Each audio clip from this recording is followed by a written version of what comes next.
Louvado seja nosso Senhor Jesus Cristo. Nós estamos reunidos para dar continuidade à nossa reflexão sobre o mistério da Eucaristia, nosso 46º encontro.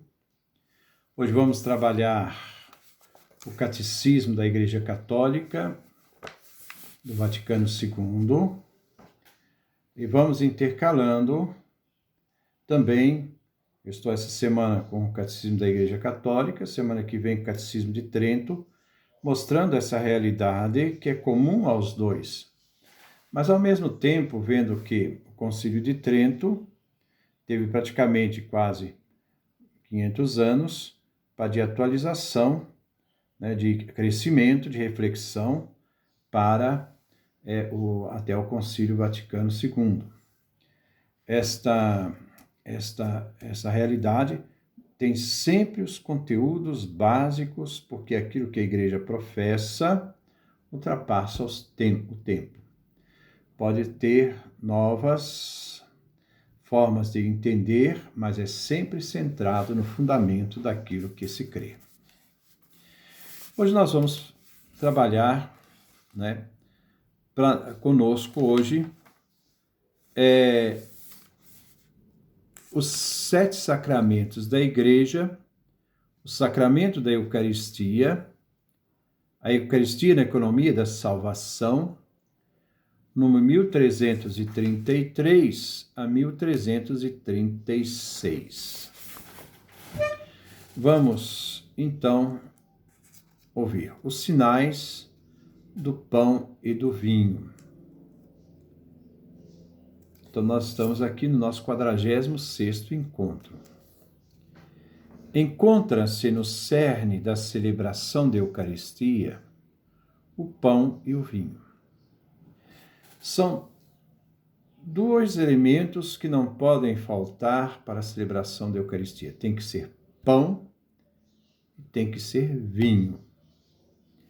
Os quais, pão e vinho, pelas palavras de Cristo, que nós temos nos relatos de Mateus, Marcos, Lucas, primeira carta de São Paulo aos Coríntios, e pela invocação do Espírito Santo, a epiclese do Espírito Santo sobre as ofertas do pão e do vinho, se tornam o corpo e o sangue de Cristo, corpo e sangue real, presença real.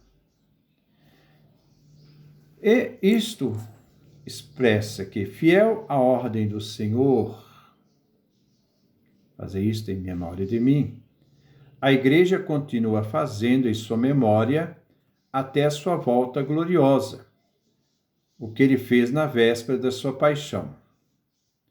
Tomou o pão, tomou o cálice cheio de vinho,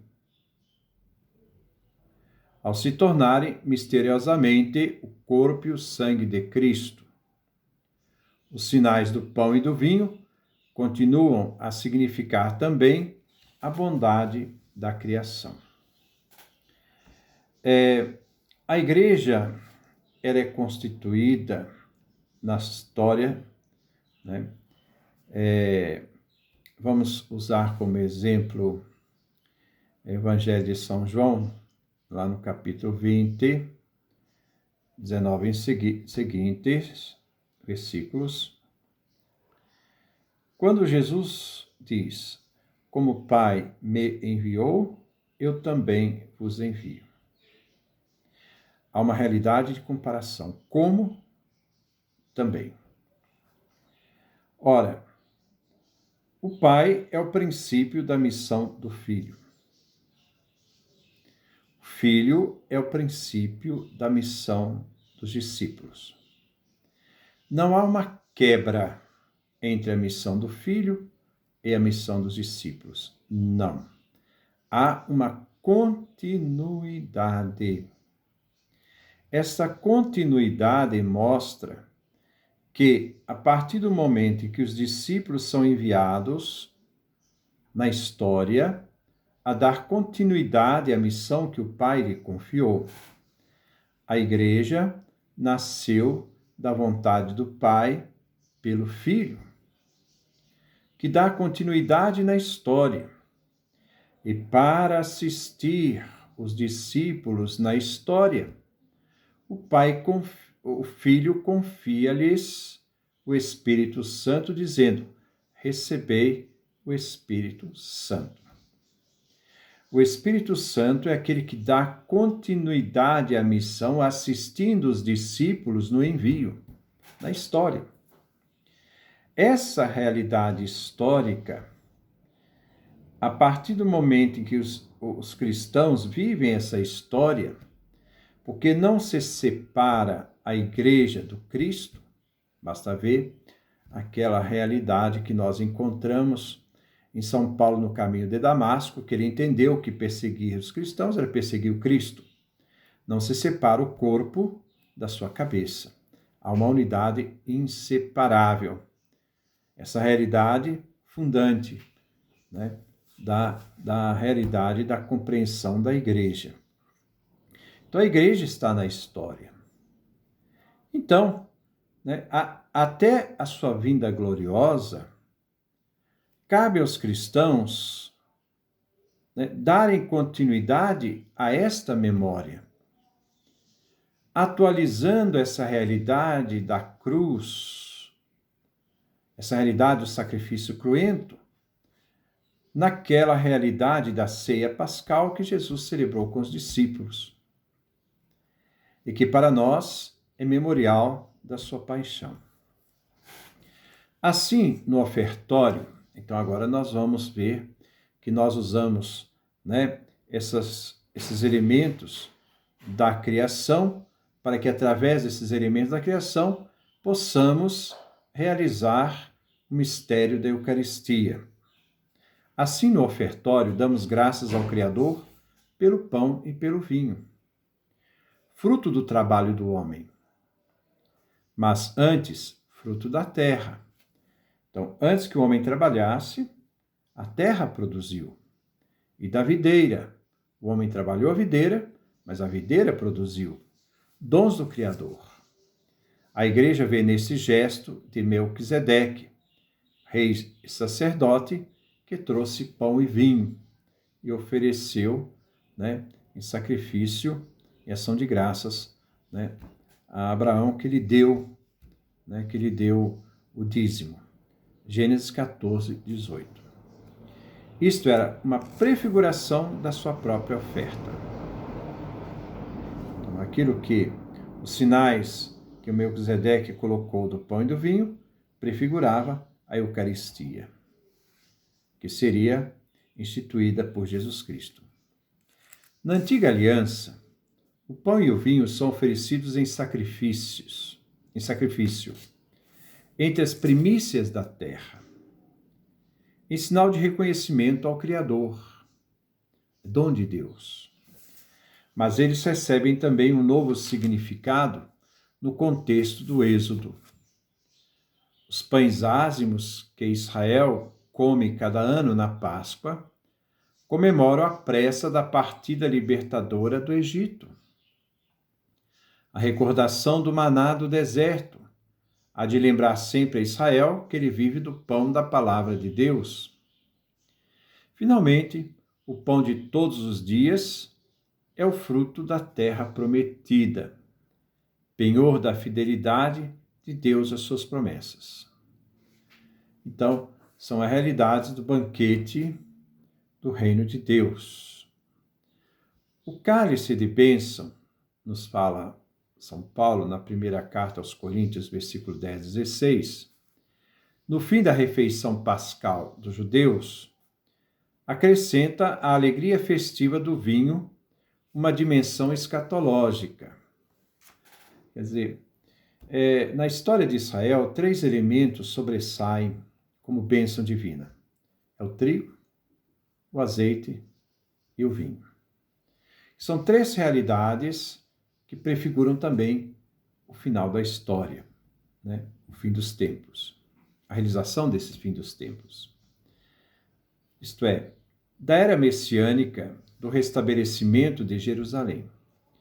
Jesus instituiu sua Eucaristia dando sentido novo e definitivo a bênção do pão e do cálice.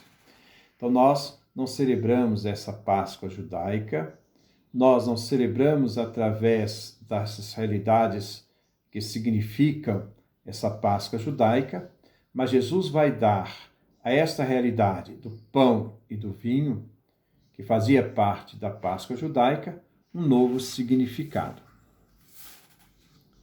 Ora, então, Jesus instituiu a Eucaristia, dando um novo e definitivo sentido à bênção do pão e do cálice. O milagre da multiplicação dos pães, quando o Senhor proferiu a bênção, partiu e distribuiu os pães a seus discípulos para alimentar a multidão. Prefigura, antecede como sinal, prefigura a superabundância deste único pão de sua Eucaristia, seu corpo que é dado por nós. O sinal da água transformada em vinho em Caná já anuncia a obra da glorificação de Jesus.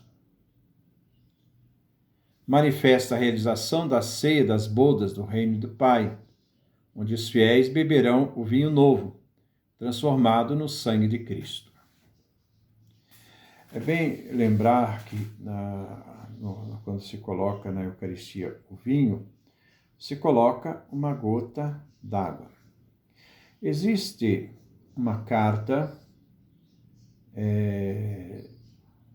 de São Cipriano de Cartago que fala da necessidade de colocarmos essa gota d'água no vinho, mostrando essa realidade também da humanidade que se mistura, que é inserida nessa grande paixão do Cristo. É São Cipriano de Cartago. O primeiro anúncio da Eucaristia dividiu os discípulos. Assim como o anúncio da paixão os escandalizou. Essa palavra é dura. Quem pode escutá-la? Evangelho de João, capítulo 6, versículo 60. E diante dessa realidade daqueles discípulos que diziam essa palavra é dura, quem pode suportá-la? Né? Jesus depois vai dirigir aos 12, dizendo, vocês também não querem ir embora?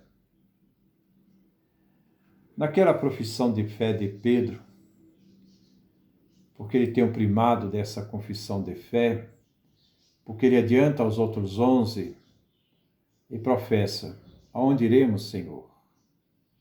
Só tu tens palavras de vida eterna. Então, diante disto, esta profissão de fé que diz, nós cremos que tu és o Filho de Deus. Vamos ouvir o texto. A resposta de Pedro, que diz assim, lá no versículo 68. A quem iremos, Senhor? Tu tens palavras de vida eterna. Agora nós acreditamos. É Pedro que fala, mas ele fala na primeira pessoa do plural, porque na fé de Pedro está também a fé dos outros 11. E ele diz, né? Nós acreditamos e sabemos que tu és o Santo de Deus. Essa é a profissão correta. Então, esse reconhecimento é fundamental para a fé. Então, os discípulos que ficaram escandalizados foram embora. Diante dessa realidade do Cristo, que divide esse discurso em dois momentos. O discurso da fé, eu sou o pão vivo descido do céu, e o discurso eucarístico, né? Quem come minha carne, bebe meu sangue, permanece em mim e eu nele. Então aqui há um momento da fé e um momento da Eucaristia, propriamente dito, antecipado por João nesse discurso do pão da vida. Então a Eucaristia, né, a cruz, são pedras de tropeço. É o mesmo mistério. Eucaristia e cruz é o mesmo mistério.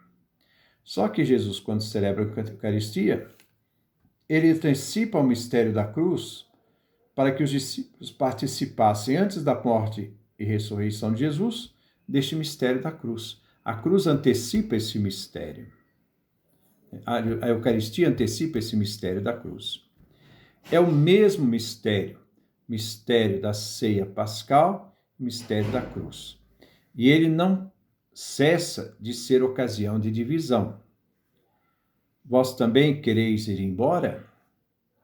João, capítulo 6, versículo 67. Essa pergunta do Senhor ressoa também através dos séculos, como convite de seu amor a descobrir que só Ele tem as palavras de vida eterna. Como é a resposta que Pedro diz em nome dos outros 12 numa fé comum. Nós cremos. Aonde iremos? Ele fala sempre na primeira pessoa do plural, em nome dos outros. Primado de Pedro.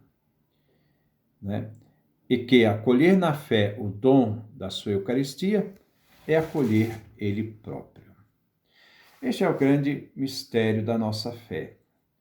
Depois nós vamos ver, num próximo encontro, essa instituição da Eucaristia. Mas antes, no próximo encontro, nós vamos ver um passo do Concílio de Trento. Depois, vamos no outro encontro, um passo do Concílio do Vaticano II, do Catecismo do Vaticano II.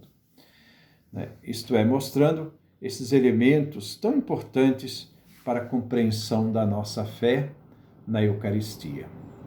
Mistério da presença real de Cristo no meio de nós, vivo, corpo, sangue, alma, divindade. É o Senhor mesmo no meio de nós. Aí fica a pergunta de Jesus diante do mistério da Eucaristia. Diante do escândalo daqueles que não aceitam a presença real de Cristo e a necessidade de alimentar dele, vocês também não querem ir embora? Que possamos nos unir à fé de Pedro, porque Pedro fala na primeira pessoa do plural em nome de todos nós. Aonde iremos, Senhor? Só Tu tens palavras de vida eterna. Nós cremos que Tu és o Santo de Deus. Que Deus nos dê a sua graça, a sua bênção e sua face resplandeça sobre nós.